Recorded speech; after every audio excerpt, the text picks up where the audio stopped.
Be Sakina بنت الحسین نے روایت کی بی بی ام کلثوم بنت علی سے، انہوں نے روایت کی بی بی فاطمہ بنت رسول اللہ سے، یعنی حسین کی بیٹی نے علی کی بیٹی سے، علی کی بیٹی نے محمد کی بیٹی سے، صلی اللہ علیہ وآلہ وسلم، کہ حضور کی بیٹی یعنی حضرت سیدہ فاطمہ سلام اللہ علیہ فرماتی ہیں کہ میرے بابا جب معراج پہ تشریف لے گئے، اللہم صلی علی محمد وعلی محمد، میرے بابا جب معراج پہ تشریف لے گئے تو انہوں نے ایک سفید در اور یاقوت کا بہت بڑا قصر دیکھا، جس کے اوپر یہ لکھا ہوا تھا کہ لا الہ الا اللہ محمد رسول اللہ علی ولی القوم، کہ لا الہ الا اللہ محمد رسول اللہ، ترجمہ واضح، علی ولی القوم یعنی علی اس قوم کے مولا ہیں۔ یہ بی بی سکینہ بنت الحسین سے روایت ہے۔ اور جب حضور مکرم اس قصر میں داخل ہوئے تو فرماتے ہیں کہ میں نے اس قصر کے اندر داہنی طرف ایک اور قصر دیکھا جو سرخ عقیق کا بنا ہوا تھا۔ اچھا، اس قصر میں جو پہلے حضور نے مشاہدہ فرمایا، اس میں لا الہ الا اللہ محمد رسول اللہ علی ولی القوم کے ساتھ ساتھ یہ لکھا ہوا تھا کہ بخن بخن لشیعت علی ابن ابی طالب، کہ مبارک ہو اور مبارک ہو علی ابن ابی طالب کے شیعوں کے لیے۔ جب حضور اندر داخل ہوئے تو ایک اور قصر تھا سرخ عقیق کا، اس کے اوپر لکھا تھا لا الہ الا اللہ محمد رسول اللہ علی الوسیع، علی وسیع رسول ہیں، اور بشر لشیعت علی ابن ابی طالب لطیب الولادہ، کہ حبیب آپ خوشخبری سنا دیجئے تمام علی کے شیعوں کو کہ اس لیے کہ ان کی ولادت کو اللہ نے پاک رکھا ہے، لطیب الولادہ۔ اس روایت کی راویہ بی بی سکینہ بنت الحسین ہے، جس بی بی کے نام سے آج مجلس عزا ہے۔ لہذا بی بی کے نام سے وسیلہ اور توسل، اس کے لیے علماء اور عرفاء نے کم از کم 10 طریقے لکھے، میں چاہتا ہوں کہ چند آپ کی خدمت میں بیان ہو جائیں۔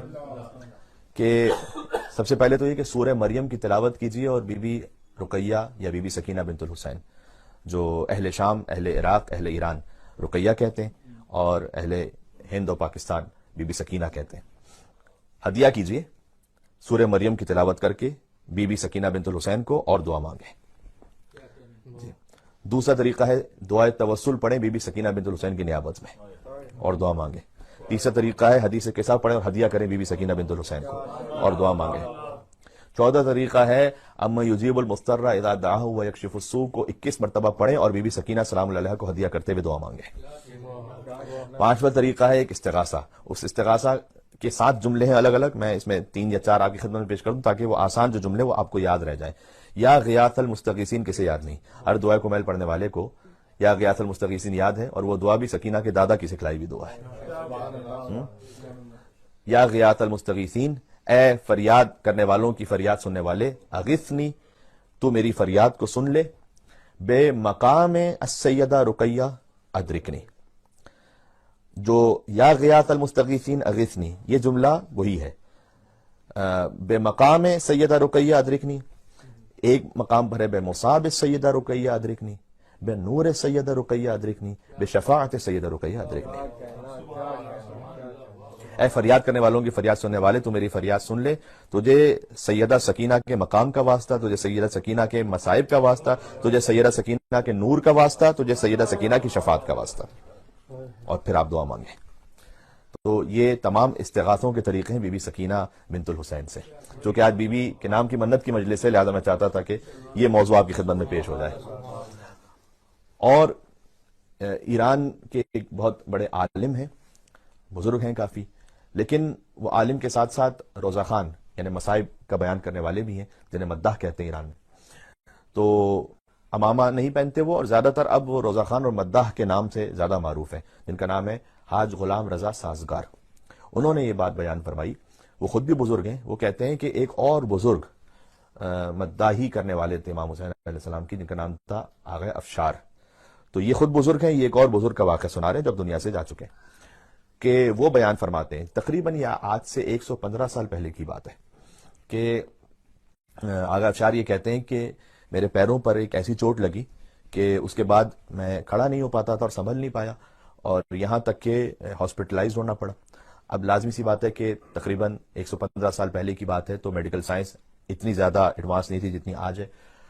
بہرحال میرے پیروں کا رنگ بدلتا گیا، اور وہ نیلا پڑ گیا پیر، اور اس کے بعد پیلا پڑنے لگا، اور ڈاکٹرز نے آپس میں جب کچھ بات کہی تو وہ آپس میں انگلش میں بات کر رہے تھے، تو میں نہیں سمجھ پایا کیا بات کہہ رہے ہیں، لیکن ایک اور شخص وہاں تھا، اس نے مجھ سے کہا کہ یہ تمہارے بارے میں جو بات ہو رہی تھی وہ یہ تھی کہ زہر تمہارے پیروں میں پھیل چکا ہے اور ٹانگ کاٹ دینے کے علاوہ اور کوئی چارہ نہیں ہے۔ تو آغا افشار یہ کہتے ہیں کہ میں ذاکر امام حسین اور ذاکر بی بی سکینہ تھا، تو اس وقت میں نے دل میں خیال آیا کہ امام حسین علیہ السلام سے توسل کروں، بلکہ اس سے بڑھ کر میں بی بی سکینہ سلام اللہ علیہ سے توسل کروں۔ اور اس کی وجہ یہ ہے کہ اگر آپ بڑوں سے کچھ کہیے اور وہ نہ بھی دے رہے ہوں تو بچے سے کہتے ہیں تو بچے اصرار کر لیتے ہیں۔ تو میں حسین کے خانوادے کی ایک بچی سے درخواست کروں کہ وہ اپنے بابا سے اصرار کریں کہ مجھے شفا عطا ہو جائے۔ اور وہ کہتے ہیں کہ میں اس رقت میں تھا کہ میں نے آغا صامت بروجردی کے اشعار پڑھنا شروع کی۔ آغا صامت بروجردی کی قبر آج بھی بروجرد میں ہے، صامتیہ ایک پارک ہے، اس کے اندر ان کی قبر موجود ہے، اور وہ بہت بڑے شاعر گزرے ایران میں جو مرثیہ گوئی کرتے تھے۔ تو انہوں نے تقریباً 30 بند سے زیادہ کا ایک مرثیہ کہا ہے بی بی رقیہ بنت الحسین کے لیے، اور وہ میں نے اشعار دہرانا شروع کیے، اور وہ اس میں سے میں چند مصرے آپ کو سناتا ہوں، اور بڑے منفرد ہیں وہ، کہ بود در شہر شام از حسین دختری، شہر شام میں ایک حسین کی بیٹی تھی، آسی فطرتی فاطمہ منظری، کہ وہ فطرت میں آسیہ تھی، دیکھنے میں فاطمہ تھی،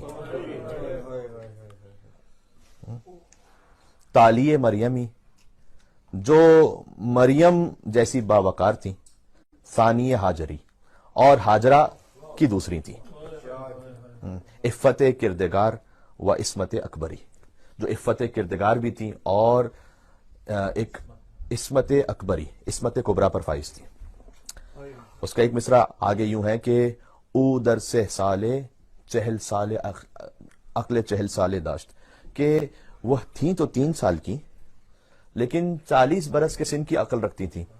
یہ 40 کا لفظ کیوں استعمال کیا انہوں نے مصرے میں؟ اس کی وجہ ہے اس لیے کہ جب حضرت حجت ظہور فرمائیں گے نا وہ 40 سال کے نظر آ رہے ہوں گے، یعنی کامل عقل رکھتی تھی، 6 سال میں کامل عقل رکھتی تھی وہ بی بی۔ تو کہہ رہے ہیں کہ میں ان اشعار کو دہرا رہا تھا اور مجھ پر اتنی زیادہ رقت طاری ہوئی، اتنی زیادہ رقت طاری ہوئی کہ مجھ پہ غش آ گیا مجھے۔ اس کے بعد مجھے کچھ نہیں معلوم، لیکن میں نے اتنا دیکھا اسی عالم غش میں اور عالم خواب میں کہ جو میں نے سوچا تھا وہی ہوا، کہ ایک بیٹی ہے کہ جو اپنے باپ کا ہاتھ پکڑ کے لا رہی ہے اور یہ کہتی ہے کہ یہ میرے اشعار دہرانے والا ہے اور میرے نام کا ذاکر ہے، اے بابا اسے شفا عطا فرمائیے۔ کہتے ہیں بس میری آنکھ اس وقت کھلی کہ میں اپنے پیروں پر کھڑا ہوا تھا، وہ پیر جو کاٹ دیے جانے تھے، میں اپنے پیروں پہ کھڑا ہوا تھا اور مدہوش تھا اور انہیں اشعار کو دہرا رہا تھا، اور کسی کو کچھ نہیں سمجھ میں آ رہا تھا کہ یہ کیا ہو رہا ہے، اور ڈاکٹرز اور نرسز اطراف میں میرے تعجب سے دیکھ رہی تھی کہ یہ کیا ہے، اور وہ بھی گریا کر رہی تھی کیونکہ وہ بھی شیعہ تھے سب، اور وہ دیکھ کر اس شدت سے گریا کر رہے تھے کہ ایک شخص مدہوشی کے عالم میں بی بی سکینہ سلام اللہ کا ذکر کیے جا رہا ہے اور اشعار کو دہراتا جا رہا ہے۔ سبحان اللہ۔ تو کہتا ہے کہ میں نے یہ عمل ہاسپٹل میں اور مریضوں کو بتلایا اور میں ہاسپٹل سے چلا گیا۔ 1 ہفتے بعد جب دوبارہ ہاسپٹل میں آیا تو کوئی ایک مریض بھی ایسا نہیں تھا جسے اس ذکر سے شفا نہ ملی ہو۔ یہ ذکر شہزادی سکینہ سلام اللہ علیہ۔ بی بی کے توسلات میں سے ایک توسل یہ بھی ہے کہ بی بی کے نام سے سفرہ برپا کیا جائے، جس کا اہتمام آج ہے یہاں پر، جو سفرہ شہزادی سکینہ سلام اللہ علیہ، یہ خاص توسل کا انداز ہے بی بی سکینہ سلام اللہ علیہ سے۔ اہل شام رقیہ بنت الحسین کہتے ہیں، ہم سکینہ بنت الحسین کہتے ہیں۔ اس کی وجہ بھی یہ ہے کہ ایک واقعہ ایسا پیش آیا آج سے تقریباً 210 سال پہلے کہ شہزادی سکینہ کی قبر کو کھولنا پڑا، اور وہ واقعہ اس طرح سے، جب بی بی کی شہادت ہوئی تھی نا زندان شام میں، تو کسی کو زندان میں آنے کی اجازت تھوڑی تھی۔ سن 61 ہجری میں واقع کربلا ہے، 132 ہجری تک بنی امیہ کی حکومت رہی ہے، تو 132 ہجری تک تو وہاں زندان میں کسی کو آنے کی اجازت بھی نہیں تھی کہ پتہ چلے کہ قبر کہاں پر ہے اور کون سی قبر ہے۔ تو یہ تو فقط مولا سید سجاد نے اپنی خواہر کو دفن کر دیا زندان شام میں۔ جب بنی امیہ کی حکومت ختم ہوئی نا تو لوگ آہستہ آہستہ آئے وہاں اور انہوں نے دیکھا کہ قبر ہے۔ اب یہ قبر کون سی ہوگی؟ تو شام والوں نے سمجھا کہ شاید یہ علی کی کسی بیٹی کی قبر ہو، شاید۔ تو انہوں نے کہا کہ بی بی زینب تو واپس گئی تھی، یہ تو سب کو معلوم تھا کہ بی بی زینب نے تمام مجلس برپا کی تھی. بی بی ام کلثوم بھی واپس گئی تھی, اور بی بی ام کلثوم کا وہ نوحہ جنہوں نے مدینہ پہنچ کر مدینہ تو جدنا لا تقبلینا پڑھا, وہ بھی زبان زد عام تھا. تو یہ تو نہ بی بی زینب ہے نہ بی بی ام کلثوم ہے. تو انہوں نے سوچا کہ ایک بیٹی تھی علی کی جن کا نام تھا رقیہ, حضرت مسلم ابن عقیل کی زوجہ, تو شاید یہ وہ ہوں گی. تو اس قبر پر تختی لگا دی گئی رقیہ بنت علی, اور سال ہا سال تک, صدیوں تک ایسا ہی رہا. رقیہ بنت علی کے نام سے وہ قبر معروف رہی. 210 سال پہلے ایک واقعہ پیش آیا. سید ابراہیم دمشقی, نجیب الطرفین سید, انتہائی پاکیزہ, با اخلاق, با تقوی. کتاب خیرت النسواں میں بھی واقعہ موجود ہے اور اسام زندہ میں بھی ہے. میں دونوں کو ملا کر پڑھ رہا ہوں آپ کی خدمت میں. کہ ایک کتاب میں ہے کہ سید ابراہیم دمشقی کی بیٹیوں نے خواب دیکھا, 3 بیٹیوں نے, ایک کے بعد ایک. اور ایک کتاب میں ہے کہ خود انہوں نے خواب دیکھا کہ بی بی سکینہ سلام اللہ علیہ تشریف لائیں خواب میں, اور انہوں نے یہ فرمایا کہ میری قبر میں پانی رس رہا ہے, اور تم نجیب الطرفین سید ہو, میرے بابا کی اولاد میں سے ہو, لہٰذا آپ اور آپ کی بیٹیاں فقط اہتمام کریں کہ ایک پردہ لگائیں اور اس قبر کو پختہ کریں. سکینہ کا چچا پانی نہیں لا سکا نا, تو گویا سکینہ کو نفرت ہو گئی تھی پانی سے. تو ابراہیم دمشقی یہ کہتے ہیں کہ چونکہ 3 دن تک یہ خواب آیا, تو میں گیا اس شہر کے گورنر کے پاس جو ترکی حکومت کی طرف سے وہاں پر تعینات تھا, اور میں نے ان سے جا کر یہ کہا کہ میں نے خواب دیکھا. اور ان کی کریڈیبلٹی اتنی زیادہ تھی کہ سب نے ان پر یقین کیا اور کہا کہ آپ ہی اہتمام فرمائیے. ایک پردہ لگا دیا گیا, اور پردے کے اندر ابراہیم اور ان کی 3 بیٹیاں. بعض نے لکھا 1 دن کا واقعہ, بعض نے لکھا 3 دن کا واقعہ ہے. جنہوں نے لکھا 3 دن کا واقعہ ہے, انہوں نے لکھا کہ بی بی سکینہ سلام اللہ علیہ کا معجزہ تھا کہ 3 دن تک نہ انہیں بھوک کا احساس ہوا, نہ پیاس کا احساس ہوا, اور وہ قبر کی مرمت کرتے رہے. اب تک رقیہ بنت علی لکھا ہوا تھا وہاں. جیسے ہی انہوں نے اس قبر کو کھولا, تو قبر ہوتی ہے نا ایک چورس کے انداز میں کہ 2 طرف سے پختہ ہو اور اس کے بعد زمین سے پختہ ہو, لیکن انہوں نے دیکھا کہ جیسے ہی انہوں نے تھوڑی سی مٹی ہٹائی تو ایک لاشا نظر آ گیا. اور واقعاً سوچنے کی بات یہ ہے کہ بیمار امام سید سجاد نے بندے ہوئے ہاتھوں کے ساتھ, جن ہاتھوں میں ہتھکڑیاں ہوں, اپنی بہن کو زندان شام میں کیسے دفنایا ہوگا. کوئی آلات تو نہیں تھے کہ قبر بنائی جا سکے, قبر کیسے کھودی جائے وہاں. سجاد نے انہی کند ہتھکڑیوں سے قبر کھود کھود کر بس اتنی جگہ بنائی کہ بہن کا لاشا سپرد خاک ہو جائے. اللہ اکبر. ذکر سکینہ سلام اللہ علیہ کی مجلس قبولیت حاجات کے لیے جہاں جہاں تک آواز جا رہی ہے, اور جو مومنین اسے سماعت فرمائیں, وہ سب ہماری دعاؤں میں شامل ہیں. اور آپ تمام کی دعاؤں کی نیت سے اور حاجات کی نیت سے میں اس ذکر کو پڑھ رہا ہوں جہاں تک آواز جا رہی ہے. جو مومنین یہاں موجود ہیں وہ بھی, اور جو اسے بعد میں سنیں گے, اور جہاں جہاں تک آواز مومنین کی جا رہی ہے. یا اللہ. کہتے ہیں کہ جیسے ہی ہم نے اس تھوڑی سی مٹی ہٹائی تو ہمیں ایک لاشا نظر آیا, اور ایک چھوٹا سا لاشا تھا 4 سال کی بچی کا. تو ہمیں اتنا سمجھ میں آ گیا, سید ابراہیم دمشقی کہتے ہیں کہ یہ علی کی بیٹی تو نہیں ہو سکتی جو 4 سال کی ہو, تو یقیناً یہ حسین کی بیٹی ہوں گی. تو 210 سال پہلے پتا چلا کہ حسین کی ایک بیٹی زندان شام میں مر گئی تھی, اور وہ قبر وہاں حسین کی بیٹی کی بنی تھی. یا اللہ. تو وہاں رقیہ بنت علی کو ختم کر کے رقیہ بنت حسین لکھ دیا گیا, اس لیے وہ نام رقیہ اب تک وہاں لکھا ہوا ہے. بی بی رقیہ کے حرم میں وہ رقیہ بنت حسین اس لیے لکھا ہوا ہے. اور رقیہ کا مطلب ہے رونے والی, گریا کرنے والی. تو شام کی عورتوں کو معلوم تو نہیں تھا کہ اس بیوی کا نام کیا ہے, بس کہتے تھے کہ رونے والی مر گئی ہے, جو باپ پر روتی تھی وہ مر گئی ہے.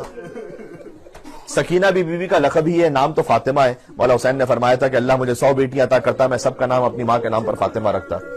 سکینہ یعنی باپ کے دل کا سکون, رقیہ یعنی باپ پر ہونے والی.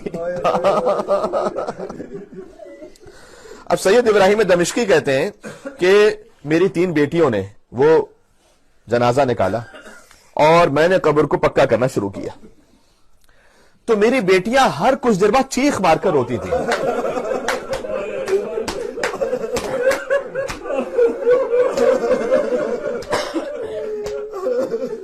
تو میں نے اپنی بیٹیوں سے پوچھا کہ حسین کی بیٹی یقیناً بڑی مظلومہ ہے, اور یہاں جتنا گریا ہو جائے وہ کم ہے, لیکن تم ہر کچھ دیر بعد چیخ مار کر روتی کیوں؟ تو انہوں نے کہا کہ بابا جب ہر کچھ دیر بعد ہماری نگاہ رخساروں پر پڑتی تھی.